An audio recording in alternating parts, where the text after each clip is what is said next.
So there it is. So a lot of the project cars on YouTube are what I call YouTube specials. In other words, if it weren't for YouTube, they probably wouldn't exist. The people building them are just looking for bigger, better ideas, things to grab your attention, to get clicks, to get people watching their channel. And if they weren't on YouTube, they probably wouldn't be building them. Now, for me, my YouTube channel exists because I was building stuff like this. I was already knee-deep in the middle of Project Ginsu here, my LS1 powered MGB that has stalled out. But I also had a full running business. And that business always had cars like this, where I'm working on them for other people, putting them together. This car here, this MGA, was already in progress when I started my channel. And I already owned this MGA that was sitting and waiting until the day that I could actually justify starting this project. And for me, YouTube is that justification. My hope is to grow the channel big enough to where I'm making enough money off the channel to actually build these cars like this that are stuck riding around in my head. I've got at least a half a dozen more that have been waiting to be built for years. And hopefully I can get at some point maybe a company or two to kind of kick in and pieces, parts, sponsorship, whatever, to make all this stuff happen. So YouTube for me is the outlet, the way to justify these projects and to make them happen.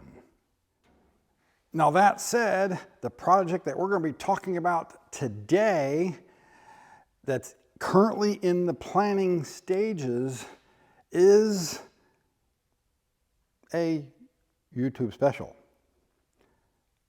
I wouldn't be doing it if it weren't for YouTube. If it weren't for me watching YouTube, seeing other people building similar cars, and for me wanting to kind of be a part of all that, and because, yeah, I think it'd be fun. Why not? It's YouTube. So the basic idea is to just build a burnout car. You know, we can take it to Cletus and Cars, take it to the good guys into the burnout pit, and it'd just be fun. And we could do some interesting videos, be a fun build, and just for the sheer stupidity of it. So I'm going to run you through several different options of how this could happen. From several different cars, a couple different engines, and I invite you to comment below. Let me know, what do you think? Which way would you like to see me go? And maybe even if I can figure out how to do it, we'll put up a community post poll on it.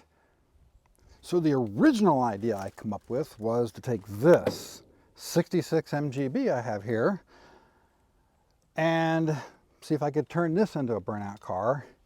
And it would be a neat engineering exercise to take the 1800 B series engine, maybe knock it out to 80 over, get it up to something like 12 to 1, 13 to 1, big valves, big cam, full weight flywheel, and see if it's possible to make this do good enough burnouts to be competitive. But then I sort of accidentally bought this. This is a 1996 LT1 out of a police package Caprice. And it was initially intended to go into a friend's 53 Chevy.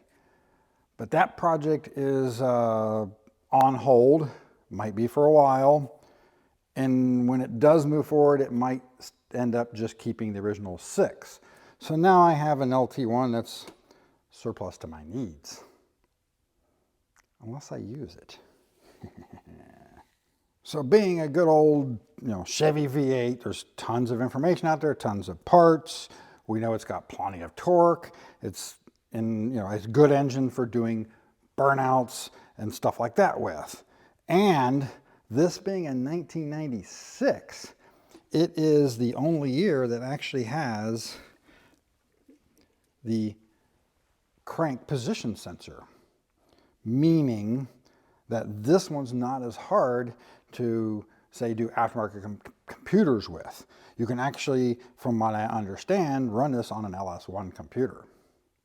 So it's not a, and Holly's, Dominator, all that stuff will work with this because of the crank trigger. I have to do my research on that, but that's what I understand at this point. So if I am going to use the LT1, I don't want to put it into an MGB because I'm already doing an LS1 in an MGB. And that's a lot of work to make it fit. I don't want to do that much work for a burnout car just to make the engine squeeze in there. So I started thinking about other cars. What else that would be somewhat along the vein of the types of cars that I'm already playing with would be okay. I thought about maybe a Jag XJ6 and a number of other cars. I'd figured, let's see what comes up really cheap sometime over the next year or so. And then, then one of the cars that was on my list kind of found me. So this is a 79 Triumph TR7. It was offered to me where the guy's wife was extremely motivated for him to move it on. And I kind of lowballed him a little bit, stuck to my guns, and they ended up selling it to me. So we've got this. So the engine bay in a TR7 is quite a bit larger actually than a MGB, and it's much easier to fit that engine. And this car, this engine does have a slight jackshaft noise in it, but this is a running and driving car, but it has just enough rust in the floors, small holes, nothing really big, that just about everybody in the Triumph Club who looked at it before I bought it walked away from it.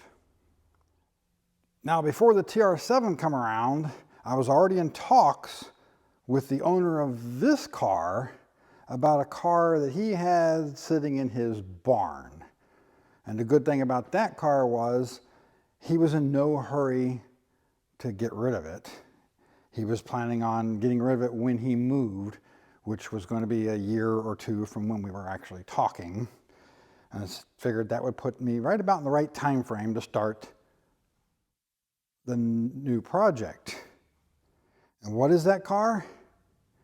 Well, you'll see in a minute because we're heading out to go pick it up.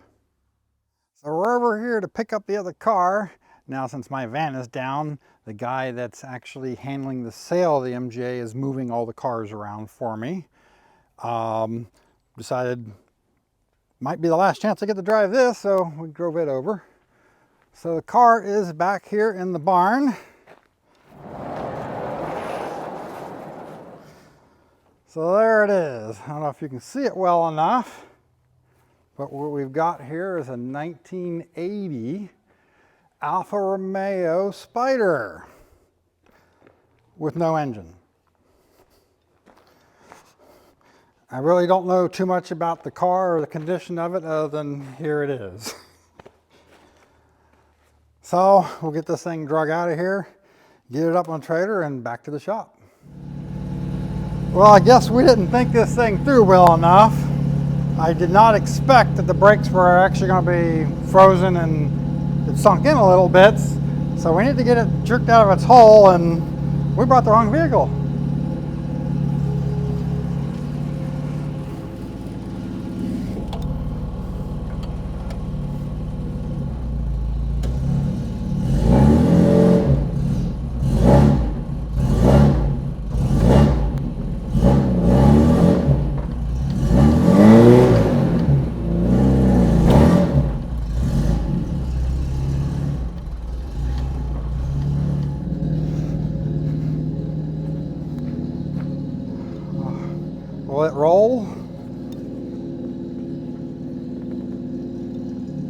It'll be a little tough, but it'll get there.